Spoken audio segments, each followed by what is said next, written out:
Boss, okay lang ba mag-DCA sa SUI ngayon? Ano tingin nyo? I don't think okay mag-DCA to any alts ngayon. Okay, so yun po yung general na, based on my personal experience, last bear market, maaga ako nag-DCA ng alts. Matic, favorite ko yan. Lagi ko binabanggit dito sa tampayan yung Matic na yan. Aga kong DCA yan. May nakita pa akong Mask na token. Several, no? Meron pang GRT na token. Several, no?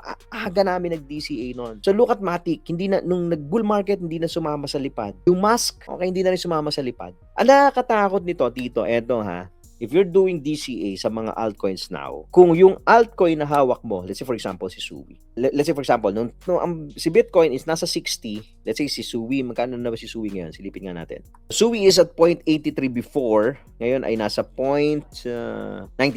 Okay, so makikita mo yung nag-hover si SUI dito, 'di ba? Nag-hover lang siya diyan.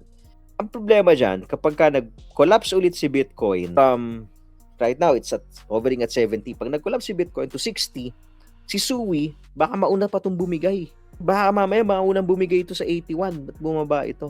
So, yun yung risk dito sa mga altcoins na to. Darating yung time, ang sarap bumili ng altcoins kapag naka-recover na si Bitcoin, yung pa-recover na siya. Pero right now, you're in a bear market. Imaginein mo mga titos, kung nung bull market, hindi po kayo kumita dun sa mga alts. Tanungin niyo yung sarili niyo, paano kayo ngayon kikita? Bear market. Last cycle, napakaraming magagandang narrative na token. Pero wala. Money flow game po kasi yung alts eh. You have to understand that.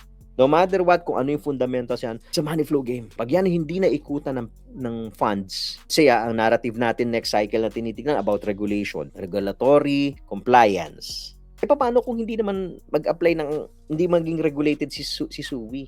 Iba pala tahake dyan na landas. Skalawag ako, ayoko na. Hindi ikutan ng pera.